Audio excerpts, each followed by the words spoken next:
اللہ کے رسول صلی اللہ علیہ وسلم نے فرمایا مثل المؤمنین فی توادہم وتراحمہم وتعاطفہم مثل الجسد اذا اشتکى منہ عضو تداعى له سائر الجسد والحمى۔ مؤمنین کی مثال آپس میں ایک دوسرے سے محبت کرنے میں، ایک دوسرے کے ساتھ شفقت کا اور نرمی کا معاملہ کرنے میں ایک جان کی طرح ہے، ایک جسم کی طرح ہے کہ جسم کے اگر کسی ایک حصے کو تکلیف ہوتی ہے تو جسم کا سارا حصہ، جسم کا ایک ایک جزء پریشانیوں میں مبتلا ہو جاتا ہے۔ الحمدللہ وکفی وسلام علی عبادہ الذین اصطفی، اما بعد، اعوذ باللہ من الشیطان الرجیم، بسم اللہ الرحمن الرحیم۔ انما المؤمنون اخوہ فاصلحوا بین اخویکم واتقوا اللہ لعلکم ترحمون۔ صدق اللہ العظیم۔ معزز سامعین اور دینی ایمانی بھائیوں، قوموں کے عروج و زوال کی تاریخ اس کے افراد سے وابستہ ہوتی، اور افراد کی زندگی ان کی جمعیت میں ہوتی۔ یعنی اگر قوموں کو ایسے افراد، ایسے مردان کار میسر ہوتے ہیں جو انہیں فکری پرواز عطا کرتے ہیں تو قومیں بلندیوں تک پہنچ جاتی، اور اگر ایسے افراد میسر نہ ہوں تو قومیں پستیوں کی طرف چلی جاتی۔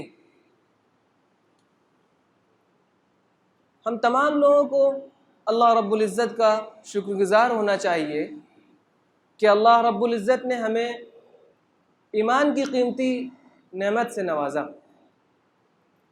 اور ہمیں خیر امت کا لقب دیا۔ خیر امت کوئی گولڈ میڈل نہیں ہے کہ ملنے کے بعد ہماری ذمہ داریاں ختم ہوئیں، بلکہ خیر امت، اس کے پیچھے دو طرح کی ذمہ داریاں پوشیدہ ہیں۔ نمبر ایک کہ قومی سطح پر ہم اپنے آپ کو اس طرح مضبوط کریں کہ ہماری قوم مضبوط ہو،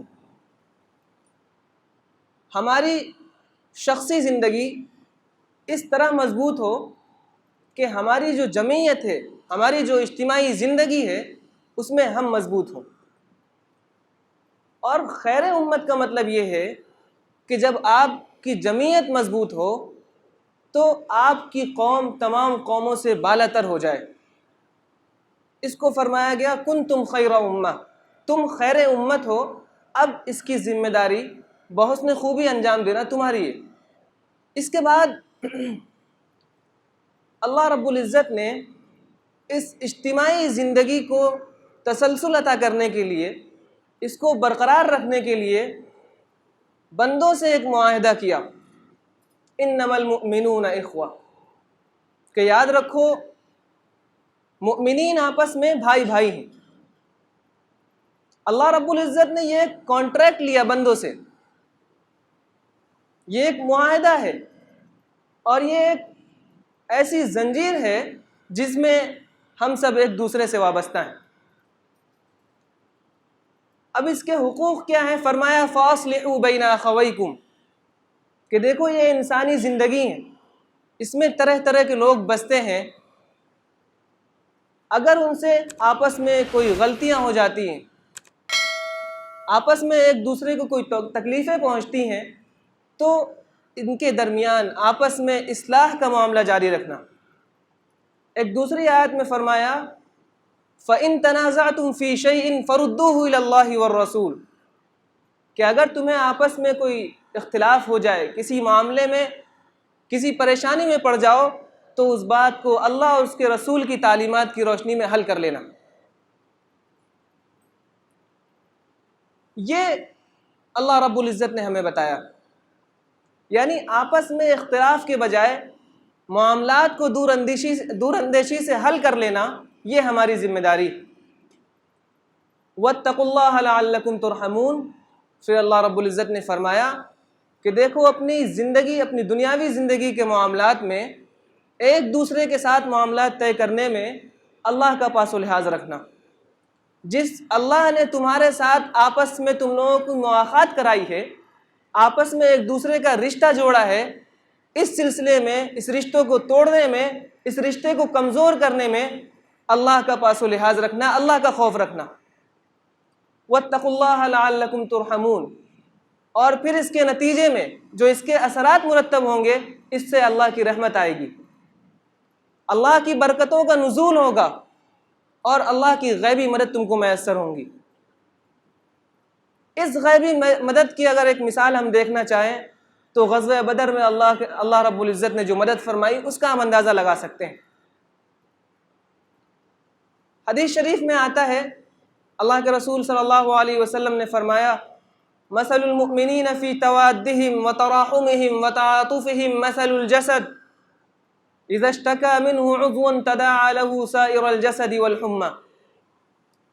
مؤمنین کی مثال آپس میں ایک دوسرے سے محبت کرنے میں، ایک دوسرے کے ساتھ شفقت کا اور نرمی کا معاملہ کرنے میں ایک جان کی طرح ہے، ایک جسم کی طرح ہے، کہ جسم کے اگر کسی ایک حصے کو تکلیف ہوتی ہے تو جسم کا سارا حصہ، جسم کا ایک ایک جزء پریشانیوں میں مبتلا ہو جاتا ہے۔ مسلمانوں کی زندگی کچھ اس طرح ہونی چاہیے کہ اگر کوئی ایک شخص پریشان حال ہے، اگر کوئی ایک شخص پریشانی میں مبتلا ہے تو ہم سب کو دوڑنا چاہیے۔ اگر کسی شخص کو مدد کی ضرورت ہے، ہمیں اس کا ہاتھ بن جانا چاہیے۔ اگر کوئی شخص اس پر کسی طرح کا ظلم ہو رہا ہے تو ہمیں اس کے ساتھ کھڑا ہو جانا چاہیے۔ یہ ہماری ذمہ داری ہے، ہماری جمعیت کا مطلب یہ ہے۔ ایک دوسری حدیث میں فرمایا، المسلم اخو المسلم، کہ مسلمان مسلمان کا بھائی ہے، لا یظلمہ ولا یحقرہ، کہ وہ اس پر کسی طرح کا کوئی ظلم نہ کرے، اس کو حقیر نہ سمجھے۔ واللہ فی عون العبد ما کان العبد فی عون اخیہ، اور اللہ رب العزت اس بندے کی حفاظت کرتا ہے، اس کی مدد کرتا ہے جب تک بندہ اپنے بھائی کی مدد کرتا ہے۔ یہ حدیث اس بات پر دلالت کرتی ہیں کہ ہمیں ایک دوسرے کے ساتھ نرمی کا معاملہ کرنا چاہیے، ہمیں ایک دوسرے کے ساتھ اچھے سے مل جل کے رہنا چاہیے۔ صحابہ اکرام رضی اللہ تعالی عنہم اجمعین کی زندگی کو دیکھیے، جب ان کے ساتھ، ان کے درمیان جب اس طرح کی مواخات ہوئی تو قرآن نے فرمایا، والذین معه اشداء علی الکفار رحماء بینہم۔ ان کی صفت یہ ہے کہ جب ان کا مقابلہ جب کفار سے ہوتا ہے تو وہ ان کے خلاف سختی سے کھڑے ہو جاتے ہیں، لیکن جب ان کا مقابلہ آپس میں ہوتا ہے، جب وہ آپس میں ایک دوسرے کے ساتھ اٹھتے بیٹھتے ہیں تو بہت ہی نرمی کا معاملہ کرتے ہیں، ایک دوسرے کے ساتھ بہت اچھا معاملہ کرتے ہیں۔ وَيُؤْثِرُونَ عَلَىٰ أَنفُسِهِمْ وَلَوْ كَانَ بِهِمْ خَصَاصَةٌ، اپنے اوپر ایک دوسرے کو ترجیح دیتے ہیں۔ اس طرح سے وہ جو معاشرہ وجود میں آیا وہ ایک مثالی معاشرہ وجود میں آیا تھا، اور ہمارے لیے اس میں عبرت کی چیزیں۔ اس ماحول میں جہاں ہمیں ضرورت ہے ایک دوسرے کی غمخواری کی، جہاں ہمیں ضرورت ہے ہماری قوم کی، ایسے وقت میں ہمیں ایک دوسرے کے ساتھ رہنا چاہیے، ہمیں ایک دوسرے کے کندھے سے کندھا ملا کر رہنا چاہیے، ایک دوسرے کی ضرورتوں کو سمجھنا چاہیے، اجتماعی طور پر اپنے آپ کو مضبوط کرنا چاہیے۔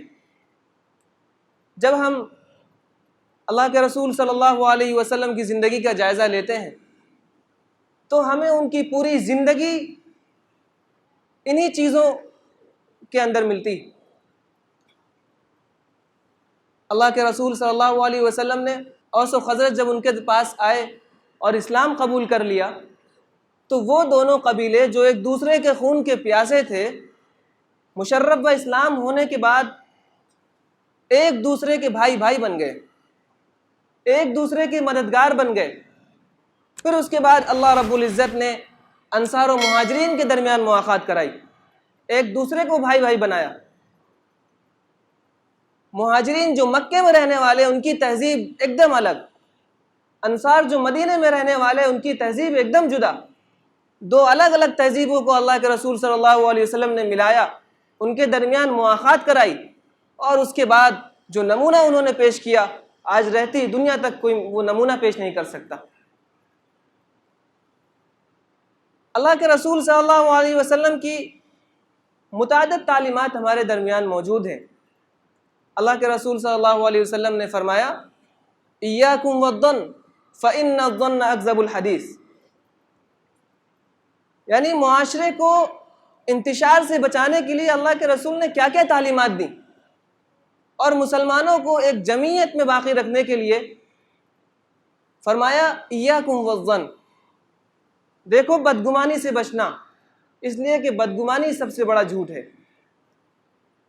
ایک شخص ایک دوسرے شخص سے بدگمان ہو جاتا ہے اور پھر اس کا چرچا اپنی محفلوں میں کرتا ہے، اس طرح 8-10 شخص اس سے بدگمان ہوتے ہیں، وہ ان سے بدگمان ہوتے ہیں، اس طرح ایک سلسلہ دراز ہوتا ہے اور ایک دوسرے سے ہم متنفر ہوتے چلے جاتے ہیں اور معاملے کی حقیقت تک بھی نہیں پہنچتے۔